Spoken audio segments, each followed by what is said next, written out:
Patnubay at gabay ng magulang ay kailangan sa mga batang manonood.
Kahapon sa Survivor Philippines. Anong problema mo? Normal kung magsalita ng gano'n. Kilala kita magalit sa akin kapag okay ka sa akin. Oo, kaya nga. Tamaan sa ating dalawa ngayon nakita kung sino nagsisinungaling. Sige.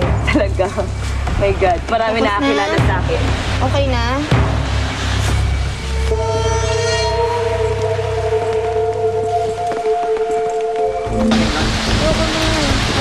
Yung first time namin talagang ang lamig. And dumating yung ulan. At ang grabe ng wind. It wasn't nice. I found it really, really hard.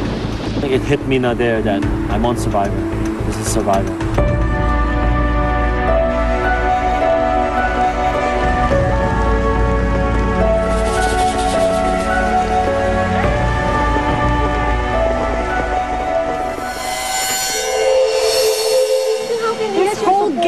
This whole game that he's been playing, why would I support him? If pinahiya niya na ako sa buong bansa. Paano mo masasabi pagmamahal na nakikita mo yung asawa mo, hirap na damdamin? Gusto mo pa rin maglaro? He doesn't feel anything. This is not a game anymore when someone is getting hurt.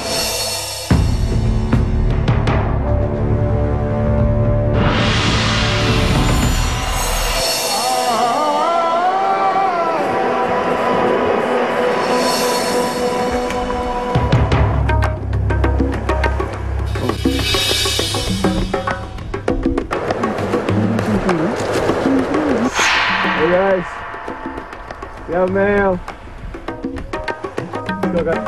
Apoy, init at liwanag ang ihatid sa altar ng mga diwata para gantimpala ay iyong makuha.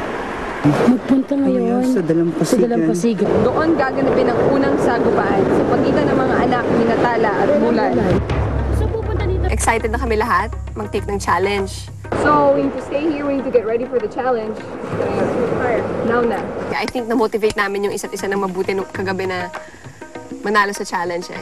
We need to put fire. Kung may fire doon sa altar, they'll give us a reward. Di ba may ganon? Kung masindihan natin yung may reward tayo. Hindi kami nakagawa ng apoy. So para sabi ko, mukhang matatalo kami dito dahil wala pa marunong gumawa ng apoy sa amin eh.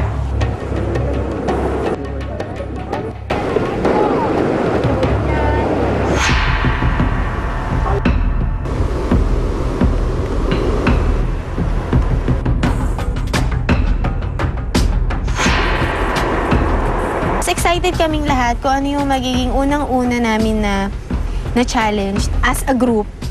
Sobrang excited namin to the point na ako kinakabahan ako.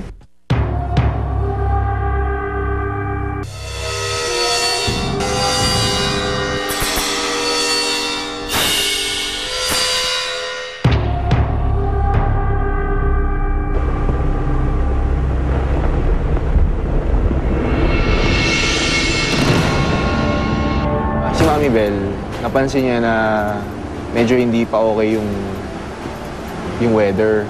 Kasi nga mahangin. Eh, di ba nga unpredictable yung weather dito? I noticed that as we got further out to sea, you know, mas lalong lumaki yung mga swells. Yung water, sobrang nakakatakot na. As in talagang ang taas-taas na, parang ka nakita na tsunami.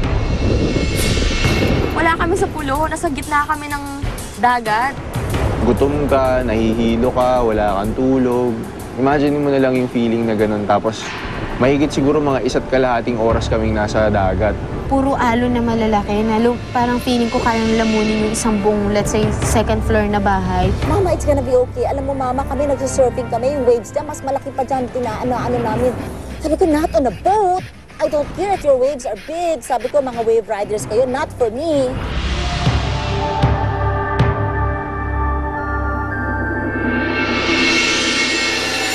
Nakakatakot. Kasi wala kang makitang land. Tapos sa tubig ka, papunta ka dapat sa challenge mo. Oh my gosh, sabi ko, kung malaglag kami dito, hindi ko alam kung saan ako lalangoy for sure. When we got to the land, kung saan magsa-challenge, nung naghihintay kami, nagtataka kami ba't ang tagal namin naghihintay.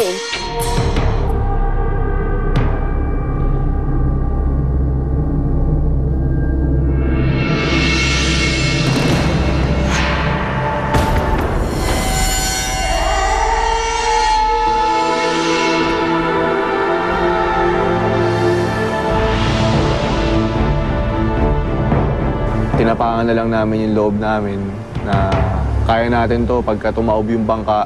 Lahat kayo naka-life jacket naman, kaya nating lumangoy, ganun. You know, unfortunately, sinabi ng captain of the boat that we had to abandon ship.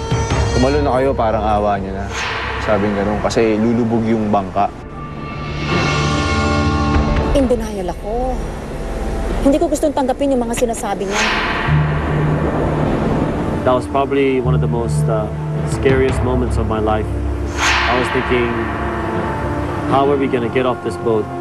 Parang feeling ko talaga mamamatay na kami yung time na yon. Kung walang mamamatay, may masasaktan.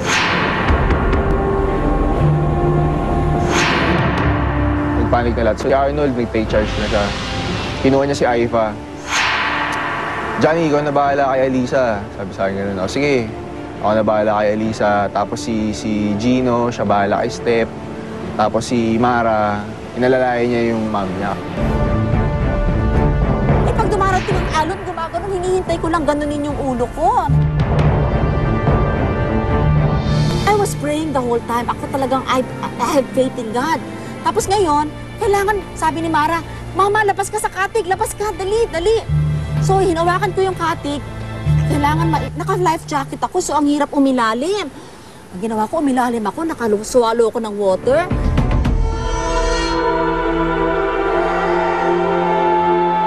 Malayo pa lang siya, naglalakad pa siya, nakikita ko na siyang umiyak, tapos nanginginig yung kamay niya. Ginawa ko, sinalubong ko siya, para sabi niya, sorry, sa nangyari kagabi. Nag-sorry din naman ako, sabi niya, ano lang yun, dala lang yun ng tension, pagod, sabi niya, plus bago na nandito nakatira sa isla. Mga nangyayaring ganyan, yun out of the normal everyday happening, nakaka-cause talaga ng mga trauma sa kanila. This is our life eh. Survival. Siyempre, emotionally stressed siya. Buhay namin to, no? Pero kinonvince ko siya, hinag ko siya, sabi ko, Ma, these things, sabi ko, inevitable yan eh. No one wanted this to happen. Yung staff ng Survivor, sobrang thankful ako sa kanila na syempre ayaw naman nila yung nangyari. Or hindi sila nagkulang sa pag-comfort sa amin. Pero maganda naman yung nangyari, talagang wake-up call, and even on the side of the production, talagang in-appease nila kami. Lumubog na yung bangka. Tapos nagtinginan lang kami na parang grabe yung napagdaanan namin tribo. Mas naging closer sila. Mas nag-bond sila. That incident only made us stronger as a tribe. You know, we all realized just how lucky we were to have made it out of that alive. Doon kami mas lalo naging komportable sa isa't isa. Nakita mo kasi kung paano natakot ng isang tao, kung paano umiyak. Kailangan ko lumaban. Kasi survivor eh. Kasi totoo yan eh. Challenge ng totoong buhay yan eh. I mean, I cheated death. After ng incident na yun, masasabi ko lang, ang sarap mabuhay. Sa pinagdaanan namin yun, sa tingin ko, mas malakas yung samahan namin kaysa sa ibang mga tao. Kasi matatawag kami mga tunay na survivor sa buhay.